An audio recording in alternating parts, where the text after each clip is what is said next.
السلام علیکم ورحمۃ اللہ وبرکاتہ۔ آج کی یہ ویڈیو ان لوگوں کے لیے ہے جو شریف الطبع لوگ ہیں،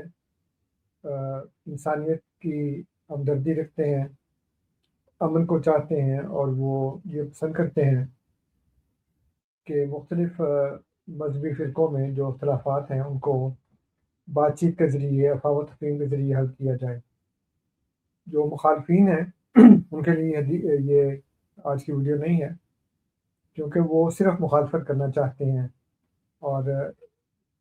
خود بھی نفرت میں ہیں اور دوسروں کو بھی نفرت میں مبتلا کرنا چاہتے ہیں، اس لیے یہ ان کے لیے نہیں ہے۔ حضرت مسیح موعود علیہ السلام کی تحریروں پر لوگ مخالفین خاص طور پر بہت سے اعتراضات کرتے ہیں، لیکن جیسے میں نے کہا کہ وہ لوگ جو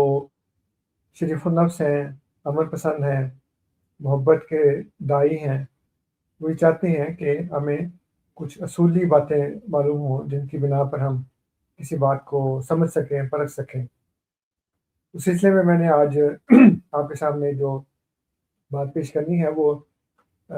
3 رہنما اصول ہیں جو اگر ہم اپنائیں تو ہمیں پھر معلوم ہو جائے گا کہ سیدنا حضرت اقدس مسیح موعود علیہ السلام کی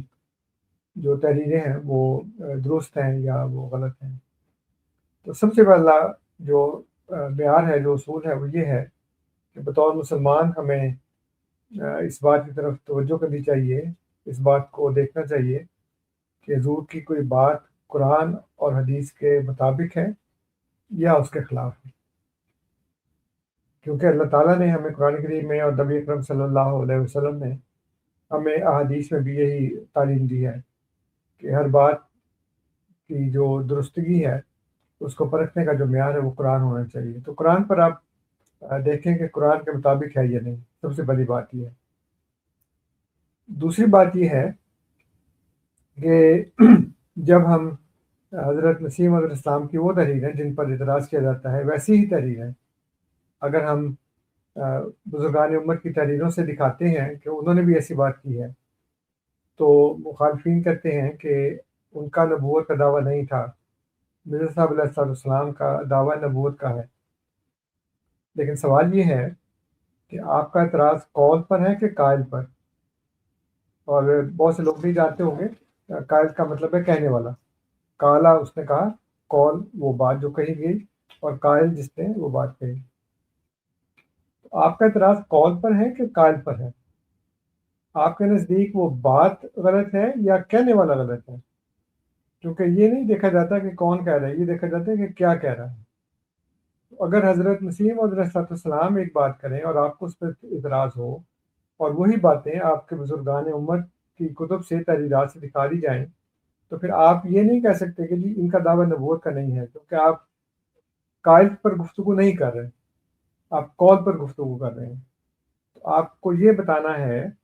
کہ اسٹیٹمنٹ غلط ہے کہ صحیح ہے، قول درست ہے یا غلط ہے، یہ دیکھنا ہے۔ یہ نہیں دیکھنا کہ کہنے والا مدعی نبوت ہے یا کہنے والا ایک عام آدمی ہے یا کوئی بزرگ ہے، یہ صوفی ہے یا مفسر ہے، مجدد ہے، کون ہے۔ اصل بات یہ ہے کہ جو بات کہی جا رہی ہے وہ درست ہے کہ نہیں، اور اس کی درستگی کا جیسے میں نے بتایا پہلا معیار کیا ہے؟ اللہ تعالیٰ کی کتاب اور نبی اکرم صلی اللہ علیہ وآلہ وسلم کی احادیث۔ تو جب یہ کہا جاتا ہے کہ کہنے والا تو نبی نہیں ہے، یعنی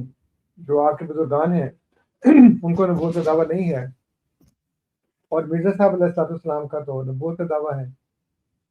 تو اس کا مطلب یہ ہے کہ جو مدعی نبوت ہو وہ تو پھر بدرجہ اولا اس بات کا مستحق ہے کہ اس کے قول کی تائید کی جائے، کیونکہ وہ یہ نہیں کہہ رہا کہ میں خود سے کہا ہے یہ بات میں نے، بلکہ وہ یہ کہتا ہے کہ میں نے خدا کے حکم سے یہ بات کی ہے، مجھے خدا نے الہاماً یہ بات بتائی ہے، مجھ پر یہ وحی ہوئی ہے، اس لیے میں یہ بات کہہ رہا ہوں۔ جیسے کہ اللہ تعالیٰ فرماتا ہے قرآن کریم میں کہ لا یسبقونہ بالقول وہم بامرہ یعملون، کہ وہ اللہ تعالیٰ کے قول سے سبقت نہیں کرتے۔ اب نبی اکرم صلی اللہ علیہ وسلم نے خاتم النبیین ہونے کا دعویٰ کب کیا؟ آپ کو پتہ ہے؟ نبوت ملنے کے 18 سال کے بعد۔ 13 سال آپ نے مکہ میں گزارے، ہجرت کے 5 سال کے بعد جب حضرت زینب رضی اللہ تعالیٰ عنہ سے نکاح ہوا،